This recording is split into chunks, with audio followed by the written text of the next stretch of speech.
Yes, the internet does love cats.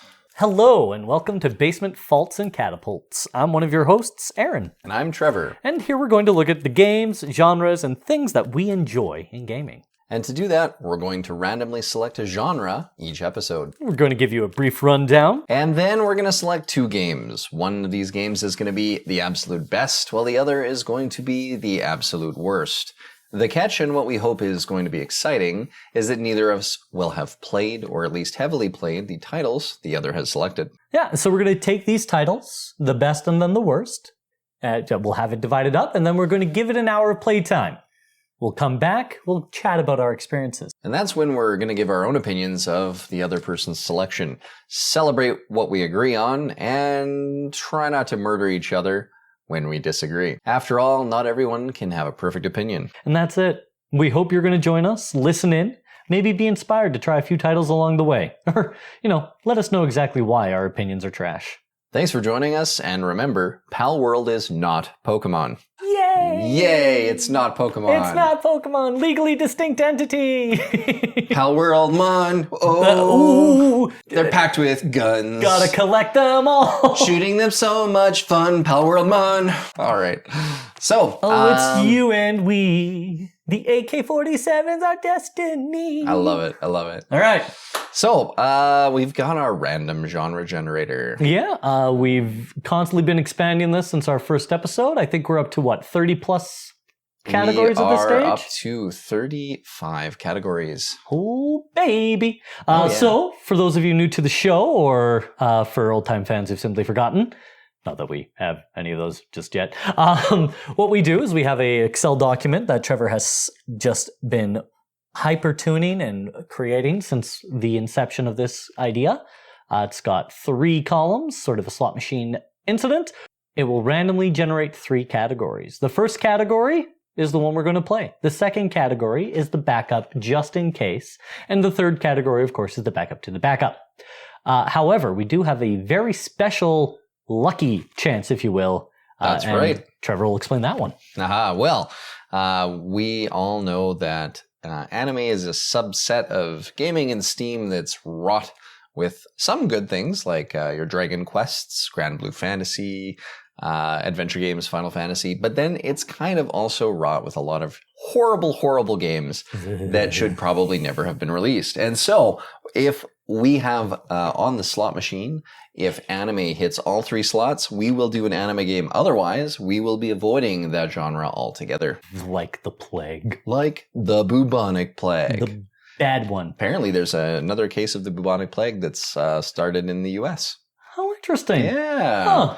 I'm just hoping it's a mistest, Well, I mean, the bubonic plague in and of itself with proper medicine isn't as dangerous now as it was then. Apparently, it's still a big problem in Mongolia, though. Yeah. Well, the bubonic plague, it would definitely be a good title for an anime game. The bubonic plague. I hate you. I know. But there probably is a game called that. I'm literally the worst, but that's okay. That's why we're here. That's why we're here. All right. So is there any genre that you have been playing recently or that you would be interested in doing tonight? Well, we were talking earlier, I've picked up again on the old Cyberpunk 2077. Gotta get it. And what genre do you think Cyberpunk falls into the most? At its heart, it's a first-person exploration RPG, right? Right. But it's got elements of gunplay. It's got, it does have, despite a shaky launch, it does have very good storytelling. So it could be a narrative game. There's dating simulator elements in it. Yeah. It's a lot, but at its heart, it will always be that open world RPG exploration game. Excellent. Yeah, okay. And I agree. I think it's kind of like Skyrim, Starfield, Cyberpunk. Yeah, oh, absolutely. The Witcher. Far Cry, Crysis. Yeah, they're all kind of in the same genre. Yeah. Maybe less so Crysis, because it was more like, go here, blow this up, go to the next thing, blow it up. You had with Crisis, there was a lot of ways to get to that thing. Not a lot of ways, but there were different ways to get to that thing to blow up. But it was more like get on this boat and check out the water physics, because we spent a lot of time on our water physics. A lot of time on our water physics. I wanted to look up the bubonic plague. Oh, yes. And I typed in bubonic game, and I was like, why are you giving me like Innocence, a Plague Tale, and that's not what I wanted. Oh, it was Oregon that had the bubonic outbreak. Yeah, there is a bubonic outbreak on Steam. It looked like a weird kind of zombie game, maybe? I was going to say horror.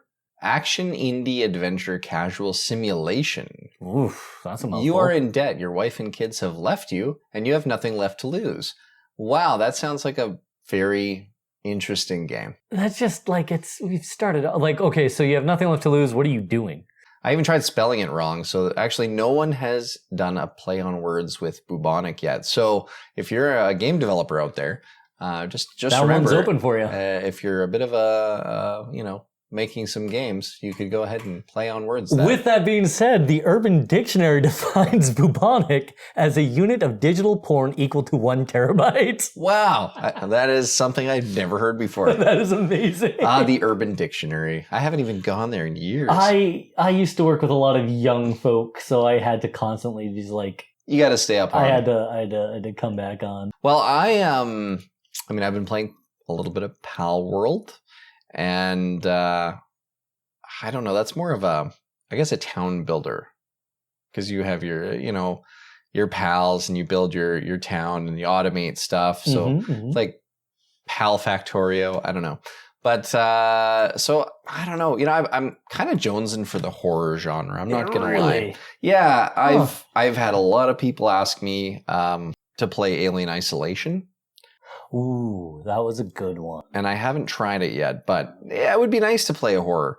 Now, if we go back, the last time we recorded, you played Colony Survival. Right, yeah. And I played the garbage game, Age of Pyramids.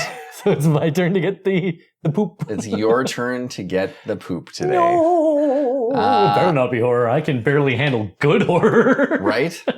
Unless we get Everything is Terrible or Dealer's Choice. Right. We could have an out. We could have an out. All right. Well, I guess without further ado, shall we see which genre we're going to be doing today? Spin the wheel, Raggedy Man. Let's do it. We're going to hit it. 1, 2, 3, 4, 5, 6, 7, 8, 9, 10, and one more left. Horror. I want to know. No. And I did it with my eyes closed. Scripted. I totally did it with my eyes closed. So that's good. That's good. Horror. So we're in horror. I'm no good with horror games. Wow. So what horror games have you played? So I did play a lot of the Silent Hill series. To a lesser extent, the original Resident Evils on the PlayStation, and while lately Resident Evil's moved away from those sort of hardcore survival horror elements, a lot of these places run because Resident Evil. So Silent Hill, Resident Evil, the last Resident Evil Village, Alien Isolation. Everyone was looking. Everyone was talking about wanting to get stepped on. Oh yeah, Mummy D. Yeah, Mummy D. Dimitrescu. I played a lot of Village. I'm not gonna sit here and lie to all of you that I did not also join the Step on Me Mummy crew. You know, it's funny. I played actually a fair bit of Village. I probably played for about 10 or 15 hours. Actually, how many? I never went back to it, but very fun game. Very fun game mechanics. For the Resident Evil series, specifically from 4 onward, I played, because a lot of these had like New Game Plus modes, or you could play and unlock different things. And so I think I played... Village was good. I mean, I've always been a fan of the Resident Evil series. I have 30 hours on Village. Okay. 30 hours is not bad. I actually forgot I even had Village. To put that into context, I played Resident Evil 3, the remake. Raccoon City. Raccoon City, that sounds nice. For 47.8 hours. Oh, wow. Okay. Did you beat the game? For Resident Evil 3? Yeah. Yeah. I played the original on the original PlayStation at my friend's place. Right. And I still remember my heart stopping when the tyrant appeared. Okay. And as for Resident Evil 3, I beat the crap. I have all 32 achievements on that game. I've platinumed Resident Evil 3. So, did you ever play Alone in the Dark? Alone in the Dark. The original Alone in the Dark. I have not, but there is a niggling in my brain that says I know what that game is. The original Alone in the Dark, I believe, was like original Tomb Raider style kind of graphics, and it was on, I believe, the PlayStation and PC. The 2008? No, this would be even older than that, I believe. Oh, I also played The Suffering. That was another. The Suffering? What was The Suffering all about? You were an inmate in an Alcatraz equivalent. Okay. And suddenly, very Ghostbusters-esque, dark, evil things start happening. Prisoners who've been executed start coming back to life. And you yourself become this absolutely terrifying monster. And as you're playing it, it's really quite scary, or at least it was for me. I'm sure audiences today would look at it going, "This is stupid," which is fair. I mean, they were throwing a lot of ideas around in the early 2000s. Not all of them were good. Alone in the Dark. You're telling me this is similar to Subnautica? You're a liar. I think Steam's categories system needs some work. Okay. They classify this as a survival horror game, and Subnautica does have elements of survival horror in it. That's true. Especially when you get the Leviathan snapping out at you. Me. Oh, that scared the Jesus out of me. The first time you get one of those grabbing onto your little sea moth, you're just, I nearly die. Oh my God. Yeah, you're in just the tiny little sea moth, the little your first little globe with propeller. And that thing grabs you and thrashes you around. Oh man. Oh. Terrifying. And honestly, it's such a calm game. I love Subnautica because it's like calm base building, catch your fish, grill your fish, right? And then all of a sudden it's just like giant Leviathan trying to eat you. And I'm like, oh my gosh, so good. And then I've beaten the game with Subnautica. And then I went back and I played it with various mods. There's a multiplayer mod that unfortunately is no longer being developed. And I say unfortunately because it's always fun to play with friends. But there's a mod that adds like a factory system and a little bit of automation. There's mods that add like even more of the horror element. There's some cool mods out there for Subnautica. Oh, I completely forgot about the Dead Space series. Which is silly. Oh, Dead Space. I love Dead Space. Because, I have all 3 Dead Spaces. Which is a shame, because Dead Space 3 really got hit with, like, that microtransaction, pay-to-play bullshit. Yeah. And, ask me how I feel about that. How do you feel about that? It is the biggest plague that has ever hit the gaming industry. It is disgusting. It does nothing but generate income from the studio and offers no benefit or engagement to the player base. You have a cool looking outfit? Cool. What does that do for the game? I spent $100 and now I can headshot everybody through the wall? Cool. You're the only one going to be playing that game. Everyone else is not going to play. Yeah. So it's short-sighted, it's manipulative, and it is disgusting. Please tell me how you really feel. and now we've learned a lesson not to. Ooh, Sunless Sea. That was a good one too. Did you ever play the Warner Brothers produced Fear series of shooters? Fear 1. Yes. And nothing past that. Fear 1 was a masterpiece. Warner Brothers took the time to direct everything in the scene, from the timing of the lighting to the timing of the sound. They really got into the psychology of how to create a horror game and really played into it. It did well. Good. Like I genuinely did enjoy Fear, because the only other game that gave me the only other first person shooter that's ever made me go was Doom 3. Oh yeah. And Doom 3 wasn't as good. It's an action shooter. Prey. Prey. Not the 2016 Prey, which is good. but a different game. But the Prey. 2019? Or did I say 2006? When did the original Prey come out? Because the original Prey, where it's kind of 2006. 2006. That my mistake. The new Prey, 2017. Okay. So there's where I got the 2016 number. Gotcha. But yeah, I got 2017 mixed up with 2006. But yeah, no, the original Prey really good. For a first-person shooter. It introduced a lot of the sort of like gravity-based and room-based things that we now take for granted. Like Prey, you could turn off the gravity. Okay. Individual rooms, right? And suddenly the room changes a little bit. Kind of reminds me of like Cube, the movie. Did you ever watch Cube or Hypercube? Cube, yes, not Hypercube. Yeah, Cube 2 was Hypercube. Oh, of course. Yeah. Because it's cube squared. Yeah, that's all. That I mean, that was not a great movie. It was an interesting concept, to be sure, but both Cube and Cube 2 Hypercube were more like shock horror, I think, than anything else. Good old Cronenberg. Yeah, you're like, I want it's like sci-fi horror, but then instead of aliens, we're going to have a box within a box within a box and Boxception. They should have just called it Boxception. Yeah, well, but did it come out before Inception? Because it did. So yeah, it did. The whole Inception wasn't in the Sons of the Forest. That was Sons of the Forest is good. Yeah. Okay. Anyway, so I feel like I'm going to have a hard time finding a good horror game for you that you haven't played. Yeah. I mean, there's a lot of horror games out there I haven't played. I actually only own Dead by Daylight, Monstrum, Resident Evil Village, Resident Evil Reverse, Resident Evil 7 Biohazard. None of those I've played other than Village. Alien Isolation, I own it. I have never played it. Oh, Alien Isolation is amazing. I might make you play either Alien Isolation or Sunless Sea. Did you ever play Sunless Sea? No. Okay. I have not played either of those. I might make you play Sunless Sea. Fair enough. And I'm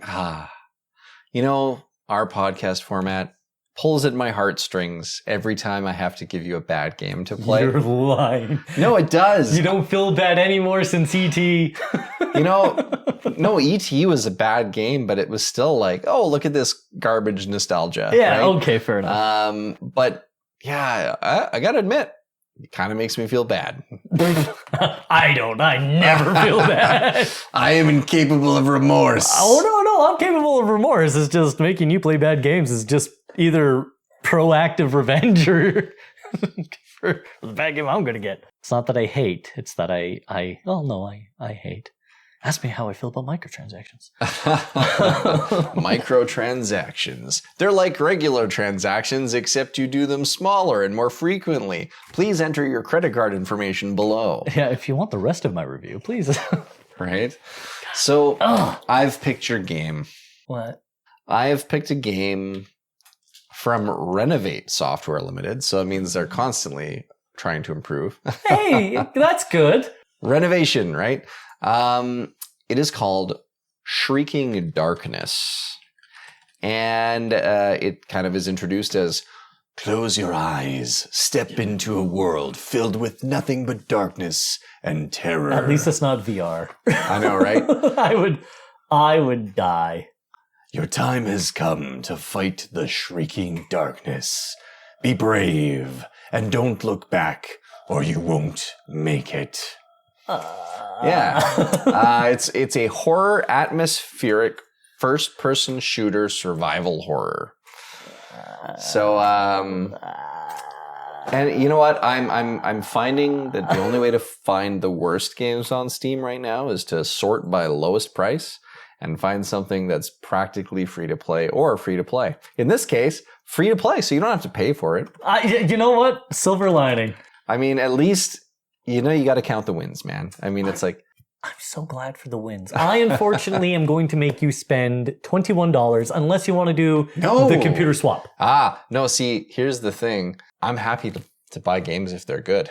Oh, Sunless Sea is I love supporting developers. I will take a timeout and I will give a shout out to Fail Better Games. The Sunless Sea, Starless Skies, absolutely amazing. And then I'm not too sure with the relationship, I know there was a relationship before, but there's another company, Weather Studios or Weather Light Studios, and they produced the absolutely amazing Cultist Simulator and their recent release, Book of Hours or House of Hours. Interesting. But I even if I wasn't being paid, I'd spend my own money. Book of Hours is the title. But yeah, I own all 4 of those games, and I have had nothing but good experiences. But Sunless Seas, the original, quick overview. You've inherited a ship, and you're in what's referred to as the Undersea. Okay. The storyline is Queen Victoria sold out everyone in London, and they took the people she sold out to, essentially took London and brought it down below the earth, for those of you familiar with Hollow Earth theory. But now everyone lives in the underground, in the dark, and all the dark things that live with you. Well, I like that. So Sunless Seed's very narrative driven. It says it's Lovecraftian. Yeah, 100%. Especially with because in Sunless Sea, if you are too long between shore visits, because the only way to make money is to move between docks. So you take things from Fallen London, for example, to another place, the salt quarries. Yes. Which is another location. You transport stuff. And every time you leave port, there's no guarantee you're going to come back. Oh, wow. Because there's pirates and worse out there. And you have a sanity meter, and as that sanity meter slowly ticks down, you can run out of food mid-journey and be forced to eat your crew. Fair enough. So it's like Sid Meier's Pirates meets Lovecraft. Yeah, 100%. Very cool. It's not I wouldn't call it like currently when people say horror, they're thinking like Phasmophobia or what's the other one? The company, the one where you're all employees and you have to like raid this one place to get all the money. I don't think I've played that either. It's got Among Us vibes, but it's done in a very crude 3D render. I mean, Phasmophobia was actually one of my games I played a lot of, and I tried it in VR, and it is way too terrifying to do in VR. Oh, I believe it. I will do it in VR just for the terror, because I love terror, fear. I like the idea of being afraid of something that doesn't exist, being afraid of things under your bed, being afraid of things behind the curtain in your bathroom. I love that feeling of just completely senseless fear that is baseless, right? I have a soft spot for Clive Barker, a lot of his work. Clive Barker, yes. The Hellraiser series, for those of you who are looking for an early, easy entry with Clive Barker, but he's done a lot of stuff. But he really likes to play with that psychological monsters just behind the crack. I'm going to do a quick shout out to what is probably my favorite introduction into the horror genre was when I was about 12 years old. And so this would have been 1994, 1995, somewhere in that range. I played a game called Phantasmagoria. Oh, I've heard of Phantasmagoria. If you've never played Phantasmagoria, you are missing out. This is one of probably the best games of all time from my era. It is essentially a live action filmed, green screened into a video game, choose your own adventure kind of style game. And it's kind of like horror gaming meets The Stand. Or no, sorry, The Shining, not The Stand. The Stand is totally different. But no, The Shining. So it's kind of like you're at this house, you're with your husband, and your husband's going to go cuckoo, and you're actually the female is the protagonist. Okay. And so it's very interesting. It's from Sierra. Hey, I got a soft spot for Sierra. Yeah. I made you play one of their games too. Outpost 2. Outpost 2, yeah. Yes, and I'm enjoying it. Oh, have you played it some more? A little bit, yeah, a couple hours. It is definitely a game that I remember playing and never passing the first level. Yeah. So this was actually written by, where is it here? Roberta Williams, designed by Roberta Williams, and written by, I'm assuming the same writers, Roberta Williams and Andy Hoyos. And I mean, I can't play horror games without mentioning Phantasmagoria. And as a matter of fact, I'm willing to bet you it doesn't exist anymore. I'm willing to bet you finding it on Steam is probably almost impossible. Oh my God, Phantasmagoria is on Steam. Oh, I desperately want you to play Phantasmagoria, but I get the bad game today. But you get the bad game today. But this is also very positive. Even on Steam, for a game from 1995, it's got very positive reviews. I've seen this before.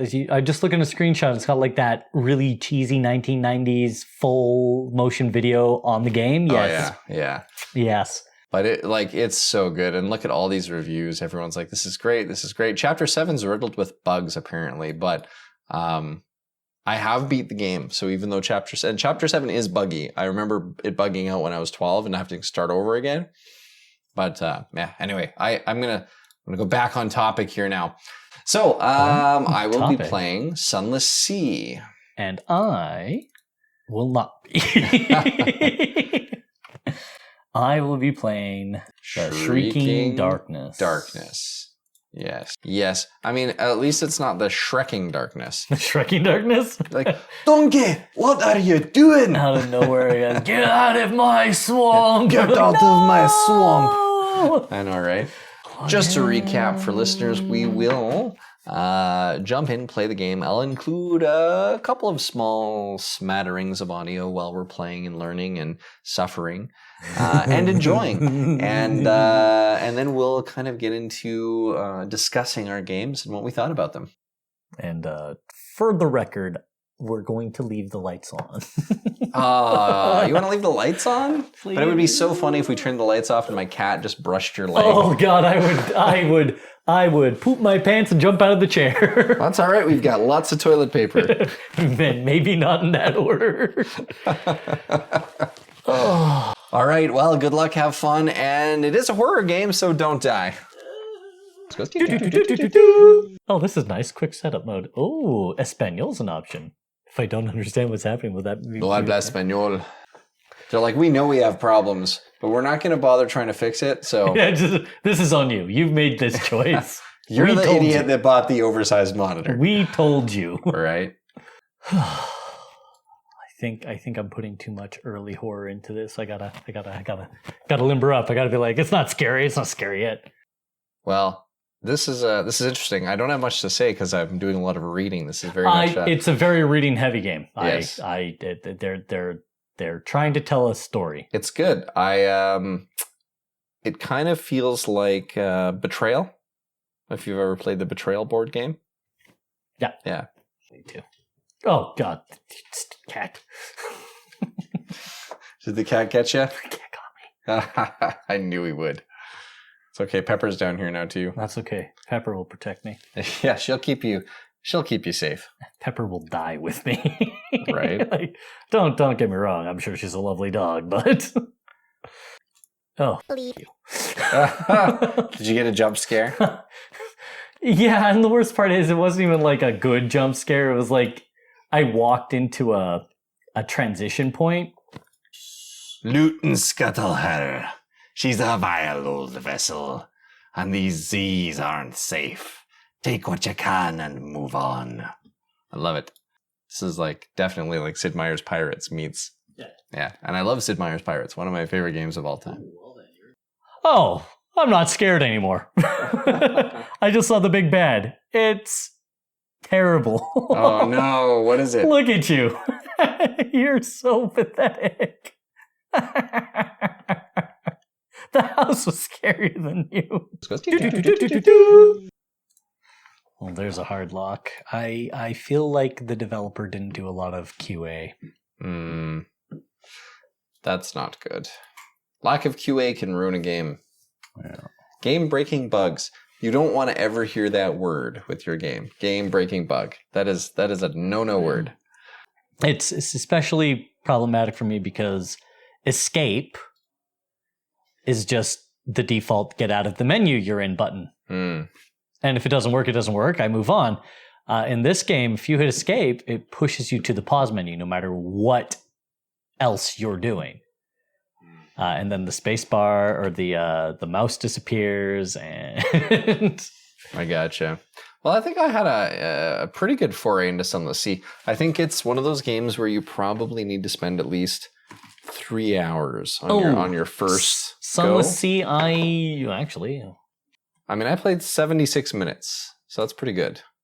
I have 30.2 hours. Very nice, very nice. So like. Sunless Sea for me, especially, it's very story driven, and it's evocative of sort of that Lovecraftian horror, which is that idea of there's such a big world right outside, and it is very hostile to you. You got a little bit of that with the monkey offering to buy your soul. There's elements that arise from that you've made a deal and now you have to honor it in certain ways. So tell me about Shrieking Darkness. You know what? Where to start? I mean, right off the hop, you can tell it was influenced by those big horror titles of that genre. The one where you literally just have the camcorder light, and you're in the mental hospital. Yeah, the Blair Witch Project was kind of the first go at that. There was another big one, Machine for Pigs. Okay. What was that? What was that series? Amnesia. The Amnesia, Dark Descent, things like that. So it's wearing that very openly on the sleeve, and that's fine. Like, inspiration and iteration is how we get to new things, right? I like this part of an existing thing. What if? And I encourage everyone to experiment with that. Now that I know it's a solo dev, a lot of things make sense. To put it into context, there is an achievement you get for killing your first monster. It's right away in the game. They put everything together for you. The monster doesn't even move. It just stands there and lets you take the pot shots. 5% of the players who have played this game have that achievement. 95% of the player base of this game has not gotten to that point because they just quit. And that's not great. That explains a lot. That explains the mostly negative reviews. There's this moment in the game where it really had something. Like, there's the classic, like, dark hallways, the knocking on locked doors that you can't get into, the shrieks. Like, it's all there. And full send, I was horrified for those first 7-10 minutes. Absolutely. And then, unfortunately, they introduced the big bads, the monsters, and this is what I was scared of. Oh, no! Yeah, well, you know, it's funny. My favorite Steam review on this game is from Amelia, who says, "It's a torment simulator. If my kids piss me off, I make them play this game as a punishment." Oof. Amelia. Yeah. Someone call Child Protective Services. I mean, that's one way to stop your kids from ever getting addicted to video games, is only ever let them play the bad ones. Only ever let them play the bad ones. I am also going to leave a review. I am going to be sure to let them know what I felt was wrong, where the improvements were, because, you know, this is a free game, so the dev isn't making money off of, he's not gouging players or anything like that. And that's important. But someone else said, "So confused. Was this made by an alien or AI imitating human game developers?" Oh, it could have been an AI, because when I first saw it, I thought, oh, there's a lot of AI assets here that are kind of bothering me. Yeah, the flashlight doesn't work at all. The map button just shows a top-down view of where you are in the immediate area. Fine waste of 15 minutes. Well, not all games are destined for greatness. No. And, we all have to have our shrieking darknesses before we can, publish our amnesias. Fair enough. But... So if you have to give it a rating for graphics out of 10, okay, what are you thinking? Graphics out of 10. You know what? It was all very muddy. It was all very sort of reused assets. But you could see like, oh, these books are ripped straight out of a Unity asset shop. So they were good looking. They weren't interesting. Fair enough. So I'm kind of stuck. I'll give it a 6.5. Okay, 6.5 out of 10. That's a fairly generous offering. Well, like I said, the graphics was very good. Like it was atmospheric, but eventually it just repeat. Gameplay. Gameplay was very bad. It was very bad. I'm going to charitably give it a 3. 3 out of 10. Okay, you're feeling generous today. Oh God, no. All right. Perfect. And lastly... No, there were huge game-breaking bugs that I had to restart the game twice. It's a 1. Yeah. I think that game-breaking bugs warrants a 1. If you've had a game-breaking bug, it's a 1 out of 10 immediately. Yeah. And what's next? Fun. So you got 2 more ratings. You got how much fun did you have out of 10, and what would you give it as an overall out of 10? Fun rating?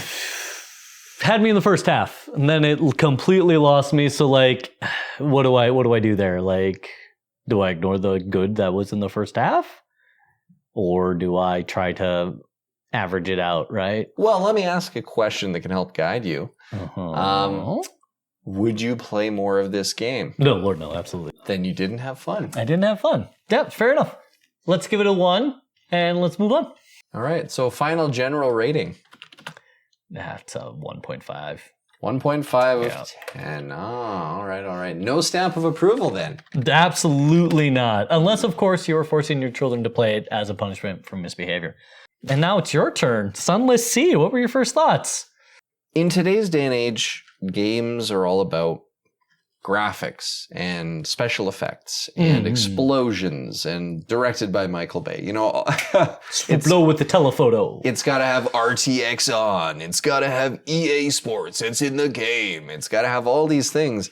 As someone who's trying to develop a video game, you want for your game to be beautiful, to be 3D assets, to be modern technology.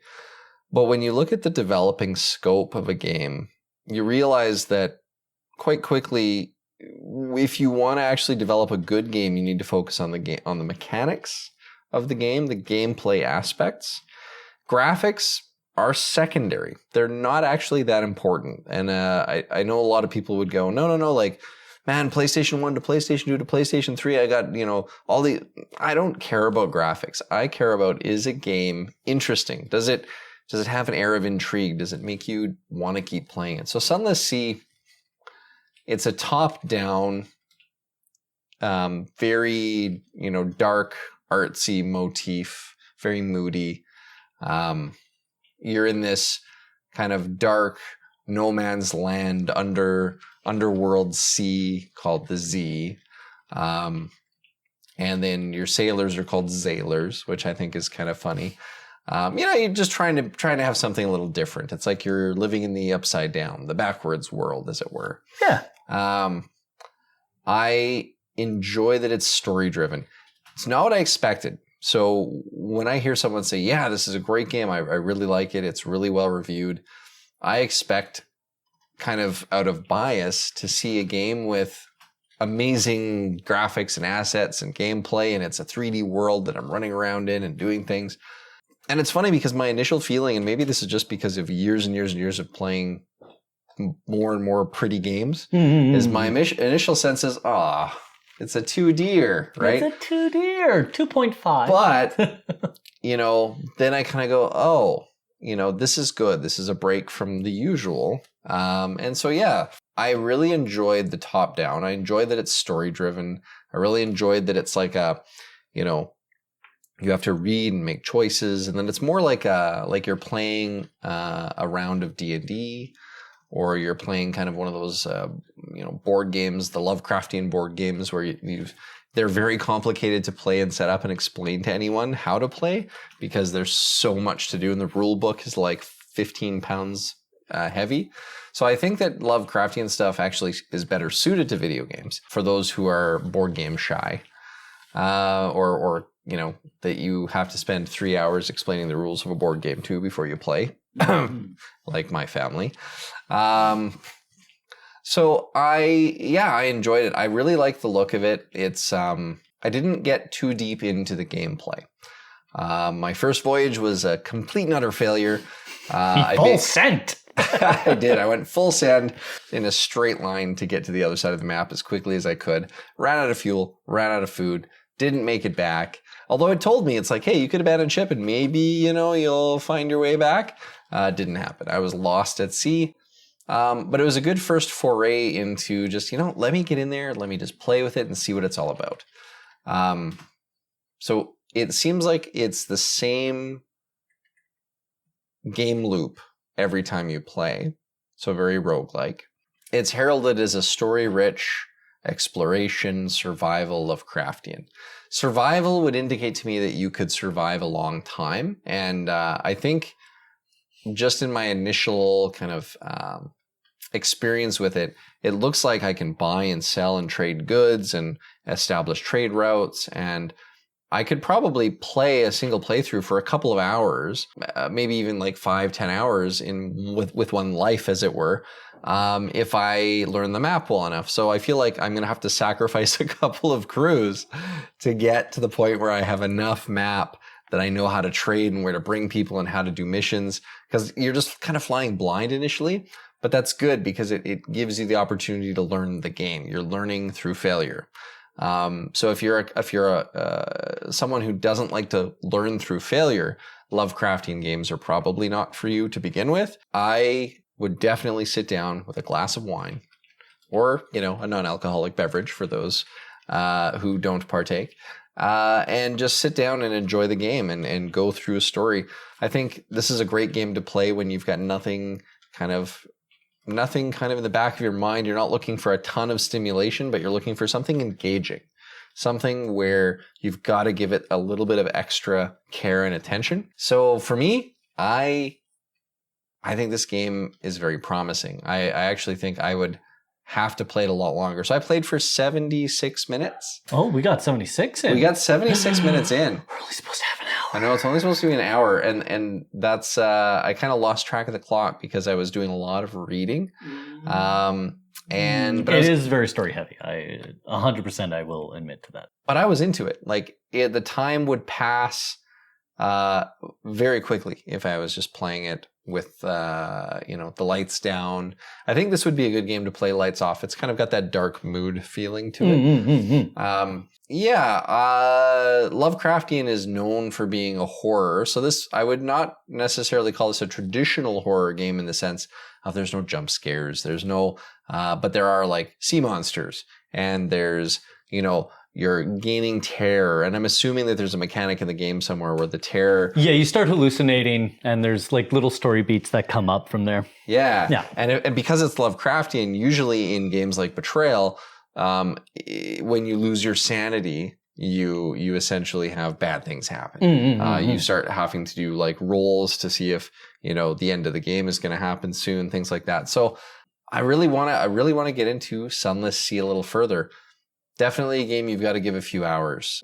Unrelated, but related. You ever watch Breaking Bad? Yes, of course. So Breaking Bad, season 1, I wasn't that into it. I was about 3 episodes into season 2 where I was like, okay, I'm sold. I need to stay in, and I'm fully invested in this show now. I feel like for a lot of gamers that haven't played Lovecraftian games, you've got to kind of give this to season 2, episode 3. You got to kind of give it that time. You got to invest the time into it. And you have to be willing to lose. But I think this is the kind of game I can get behind. So, graphics and art. I would give this game, for its style and for what it's going for, I think it's a pretty high.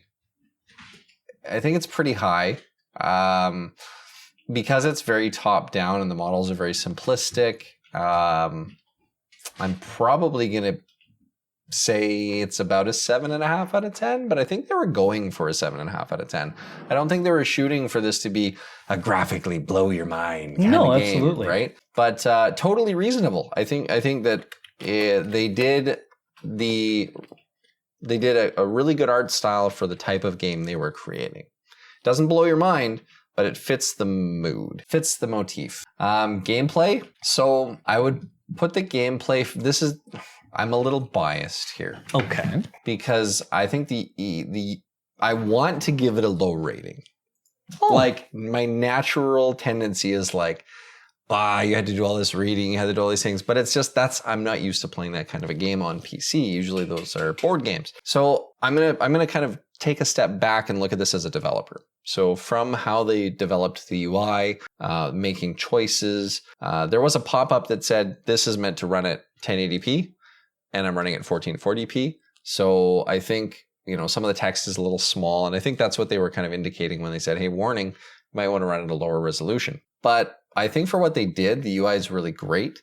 I think the tutorial needs to be a little bit more specific about why I have certain elements in the UI. I figured it out in about 15 minutes by just right-clicking on stuff and left-clicking on stuff. But that 15 minutes could have been saved. It could have been saved, but it tells me that the UI is intuitive. So for the gameplay, it was very easy for me to learn what I had to do. I definitely went full send for the start of it, and I shouldn't have done that. That damned my crew to the bottom of the Z. But no, gameplay is. I think the gameplay is a solid 9 out of 10 for what they're going for. I think they hit it. I mean, I've never heard of this game. Oh, so I don't know. Would you say this is more of a niche game for the Lovecraftian side? No, about that. I got it. I forget how I found this game because it didn't pop up on my feed. A reviewer or a website that I followed at the time mentioned it, and they had nothing but good things to say. But I forget exactly how I found out about it. But after I clicked that, I got introduced to a lot of other games that are niche to this genre, the Lovecraftian. So it went from Sunless Sea to Cultist Simulator, which is it's a card game essentially that you play with yourself. Solitaire, but you're running a cult. Okay. And because it's a PC game, they can do things that you couldn't do in a regular board game. There's timers, there's things that if you had to manage it as a player would be completely game ruining, but because it's a game on the computer and it does that management for you, it becomes interesting. So you have to juggle keeping yourself alive and also cracking these horrifying esoteric rituals to allow you to achieve your goal, which can be ascension or something to that extent. And then Cultist Simulator gave me this. Well, the Sunless Sea had a sequel called Starless Skies. Which is just, it's a sequel in every way that matters. But instead of a boat on the undersea, you're in a train in space, because of course. Oh, I've heard of that. Yeah, I think I've seen that. Oh, no, I'm thinking of Honkai Star Rail. You are thinking of Honkai Star Rail. I would also have accepted Void Train. Void Train, okay. If you had said that, I'd be like, you too are a man of taste. Void I gotta Void Train. Think Raft on Rails. Ah, interesting. It's actually quite a bit of fun. Cool. So Void Train, Sunless Skies rather, and then recently the guys who did Cultist Simulator released another one, Book of Hours, which is you're the librarian of the secret library, the Hush House, and you're trying to recollect all the works while simultaneously lending to people who come to the library. And be like, hey, I want this book, and you're like, okay, it does have a curse on it. I'd be like, that's fine. And you're like, all right, it's due back next week. No, so I think overall fun rating, and this is the first time we've recorded on like a work day. and It in is. in the after hours. And I am a little tired. And I caught you yawning at least once, although the game probably wasn't that exciting. But I feel like my energy levels are dipped just a little bit. But I think I can give this a solid 8 out of 10 on fun, and I'm going to give it a solid 8 out of 10 on the general rating as well. I'm going to put a caveat on that, though. Was sleepy? No, for me, this is an 8 out of 10 game. Yeah. I had you play Cosmic Osmo, which was kind of like an old nostalgia for me. This feels to me kind of like the same way Cosmic Osmo feels. I'm clicking things, I'm going places, I'm adventuring. Don't know what to expect, but I like the immersion of storytelling through video games, and that's to me what this game is doing. It is a game that is telling a story through the game, and you are interacting with it as a player, but as a interactive story style game, where it's not on rails. You can go wherever you want, but the outcomes are going to be the same each playthrough depending on how far you get. So it's like, how long can you survive? Can you, are you going to survive 10 minutes this time, or an hour this time, or 10 hours this time? And when's that big mistake that you're going to make and you're going to die and have to do it all over again? So I think the caveat is, if you're not into story-rich story mode games, like if you're like, I play Call of Duty Warzone and all I do is play Call of Duty Warzone and PUBG, you're probably not going to like these kinds of games. These would be a 1 out of 10 game for you. To that I would say, which is a shame. To that I would say, find some culture. Try some games. Try some things. Just try some things and give it a go. As with most games, if you see that they're highly rated, but you are playing it and you're not really understanding why, just go a little longer. Really put everything else aside and devote some time to it. Because if people find the game generally very positive, which on Steam it's sitting at very positive, Metacritic 81 out of 100. So the game is a good game. A lot of people enjoy it. If you've never tried a story-rich game, something like A Sunless Sea gets my stamp of approval, and I would highly recommend it. Definitely happy to support the devs of this game. Yeah, and I think it goes back to what we were talking about, scope. They could have done a big 3D thing, right? It wouldn't have been any good. No. So they realized that, and they were like, what we can do is make these lush, gorgeous, hand-drawn environments. Yeah. And kind of make it a 2.5er. Or no, well, not even 2.5. It's 2D. Yeah, it's top-down, isometric. 2D top-down. Very, very much like I mentioned, very much like Grand Theft Auto, the first 1 or 2 Grand Theft Auto games. Yeah, 1 and 2. Purely top-down. Purely top-down. Now, a lot of people will be like, well, you mean like, GTA 3 was not the first Grand Theft Auto.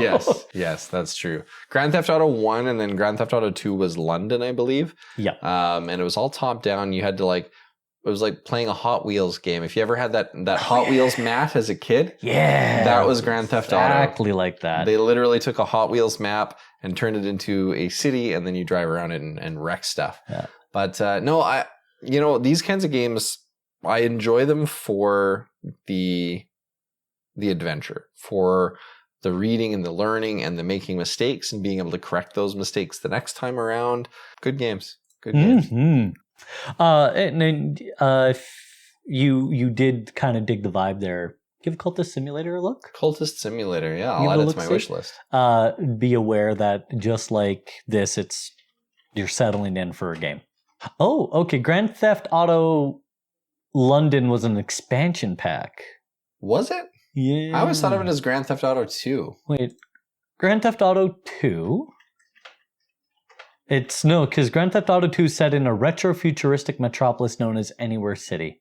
But it was still top-down, that's true. It was still top-down. Okay. And I must not have played 2, I probably only played 1 in London.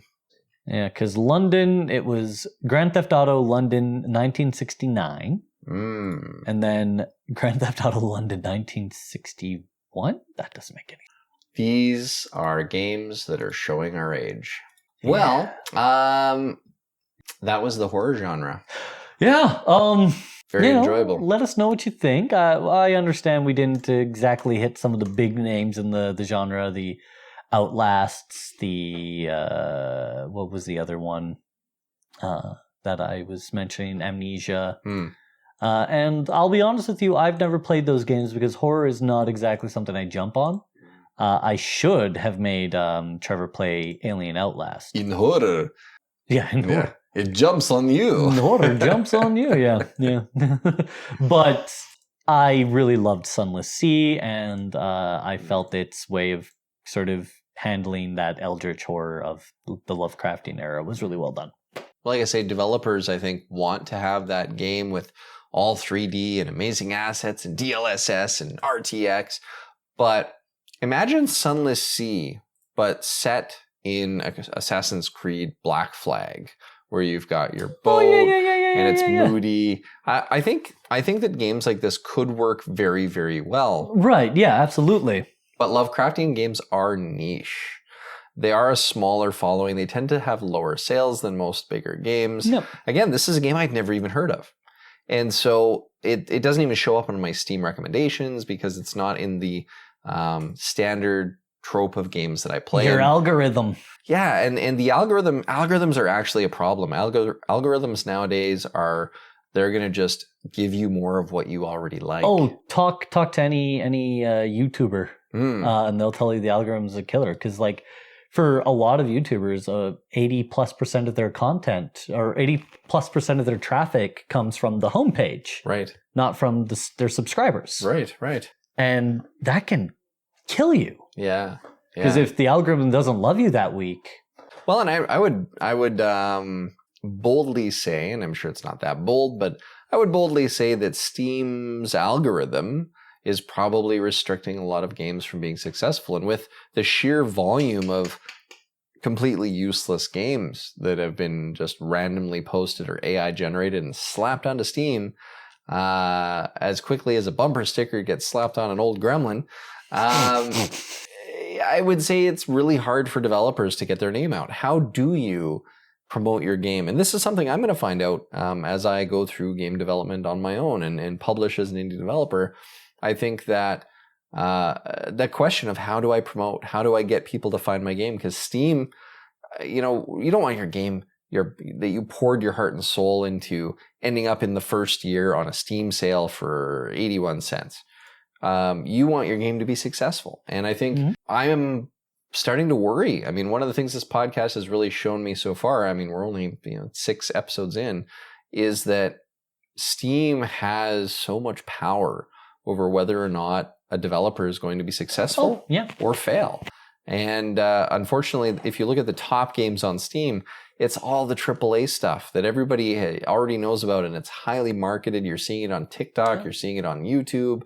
What about the little guys, right? What about them? And I'd never heard of Sunless Sea, so they, in my mind, are a little guy. They Fell Better Games is an independent developing studio. So yeah. So I'm happy. Like I said, I love supporting the little guys. I love buying these games. Even the little guy makes something that's actually worth supporting. I'm looking at you, Shrieking Darkness.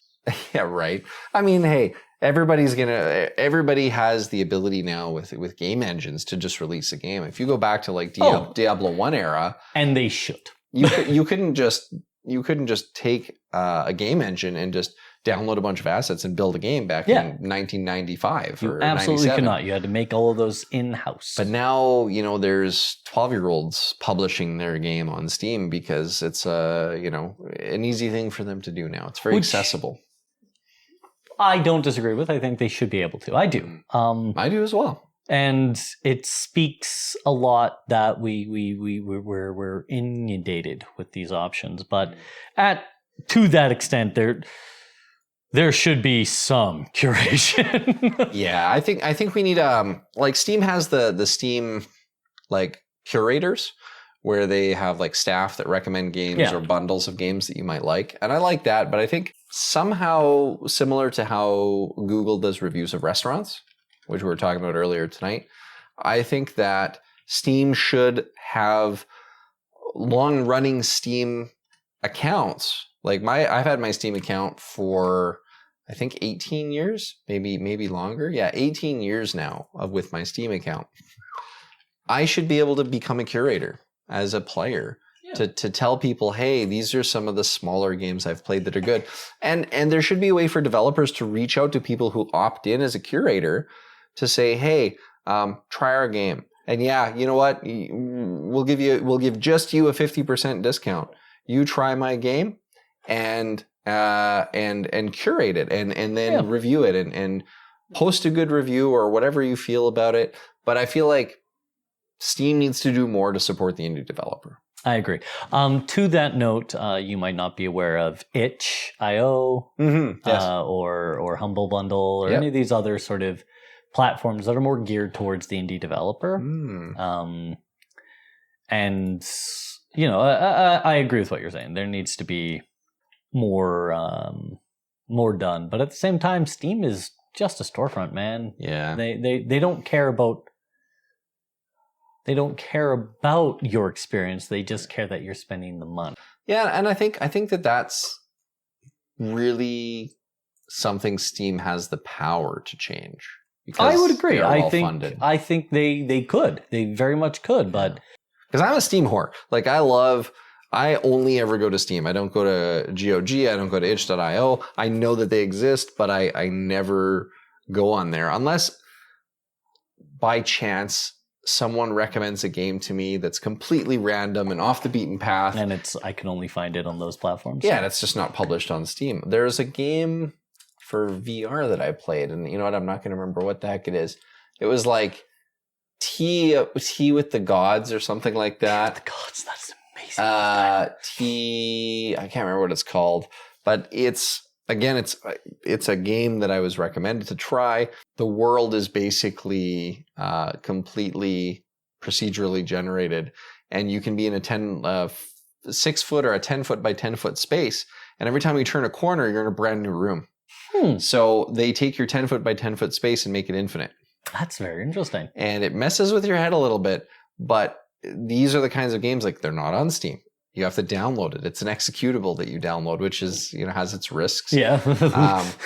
We're back to the old file sharing LAN parties. Right. But it's like somewhere this indie developer came up with this idea that's really, really great. And the game's free. They've offered it out free. So yeah, maybe I do need to venture further out of the Steam verse. One VR game that I absolutely loved called, I want to say it was Panopticon? Panopticon, okay. Or something to that extent. But it was a multiplayer game. One player played the eye, if you will, and they had this view of the entire prison complex. Okay. And everyone was free to wander around and move around, and then the eye was allowed to kill any of them. Oh wow.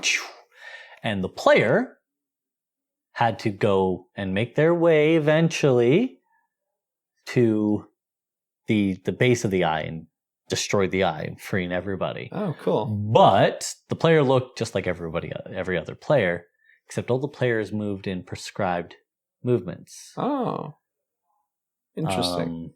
And they would only move in so to get to the next layer, you had to break the pattern. And if the eye caught you while you were breaking the pattern, so it was very interesting in that. Interesting. Well, I mean, maybe they didn't kill you. Maybe they were like, no, that's not him.